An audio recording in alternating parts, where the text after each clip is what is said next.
এবার রাজধানী ঢাকার এক স্কুল প্রতিষ্ঠানে ককটেল বোমা বিস্ফোরণ। নির্বাচনের প্রস্তুতি নিচ্ছি, যা জাতির জন্য ঐতিহাসিক মুহূর্ত হবে বলে জানালেন প্রধান উপদেষ্টা ডক্টর মোহাম্মদ ইউনূস।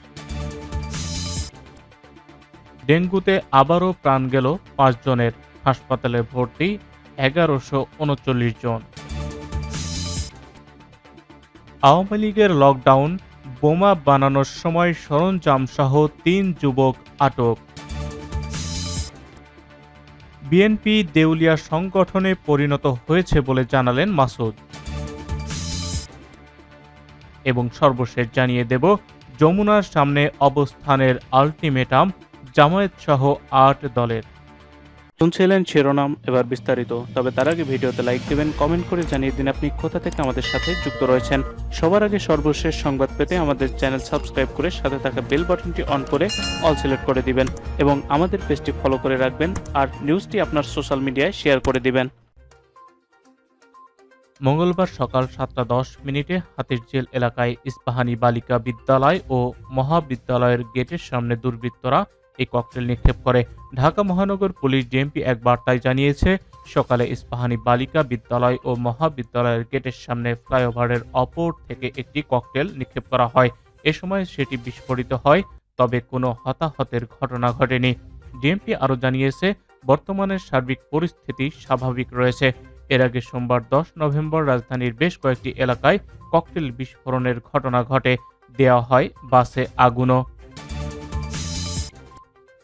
অন্তর্বর্তী সরকারের প্রধান উপদেষ্টা ডক্টর মোহাম্মদ ইউনূস বলেছেন, আমরা নির্বাচনের প্রস্তুতি নিচ্ছি, যা জাতির জন্য ঐতিহাসিক মুহূর্ত হয়ে উঠবে। বুধবার ১২ নভেম্বর রাষ্ট্রীয় অতিথি ভবন যমুনায় কানাডীয় ৭ সদস্যের সঙ্গে একটি সংসদীয় প্রতিনিধি দলের সঙ্গে সাক্ষাৎকালে তিনি একথা বলেন। প্রতিনিধি দলটির নেতৃত্ব দেন সিনেটের সালমা আতাউল্লাহ জান।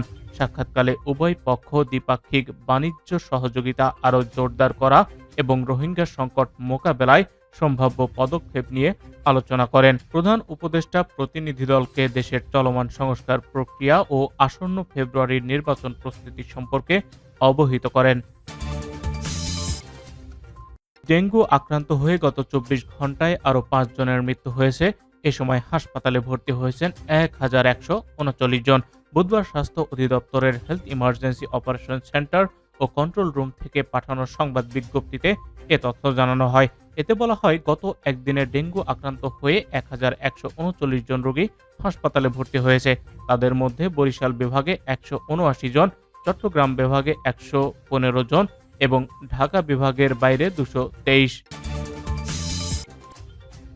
ফরিদপুরের ভাঙ্গায় বিপুল পরিমাণ হাতবোমা, পেট্রোল বোমা ও বোমা তৈরির সরঞ্জাম সহ ৩ যুবককে আটক করেছে পুলিশ।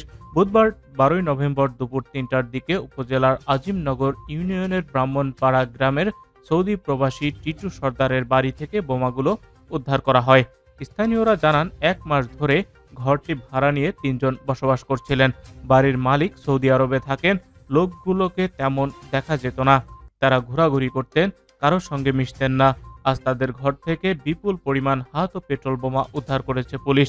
এ বিষয়ে ভাঙ্গা থানার ওসি আশরাফ জানান, ১৩ নভেম্বর কার্যক্রম নিষিদ্ধ আওয়ামী লীগের ডাকা লকডাউন উপলক্ষে একটি মহল বোমা তৈরি করছিল।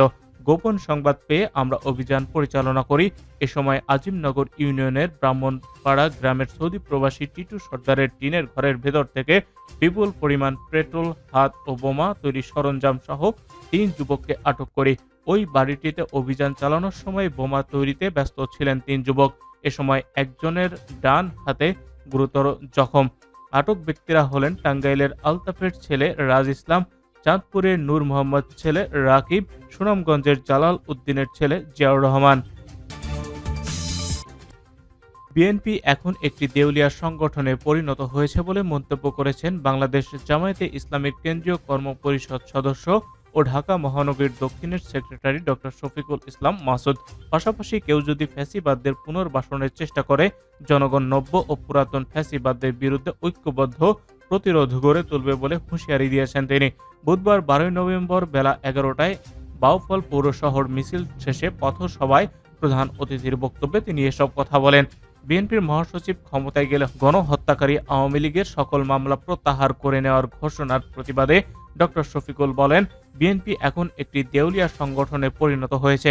নিজেদের শক্তিতে দাঁড়ানোর পরিবর্তে তারা আওয়ামী ফ্যাসিবাদের পায়ের উপর ভর করে টিকে থাকতে চায়।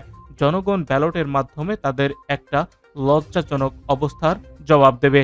ডক্টর মাসুদ আরও বলেন, গণহত্যাকারীদের সঙ্গে আপোষ করলে জনগণ তাদের প্রত্যাখ্যান করবে। এ সময় বিএনপির ভারপ্রাপ্ত চেয়ারম্যান তারেক রহমানকে উদ্দেশ্য করে জামায়াত নেতা বলেন, বাংলাদেশের রাজনীতি কখনোই বাইরে কারোর নির্দেশে চলতে পারে না।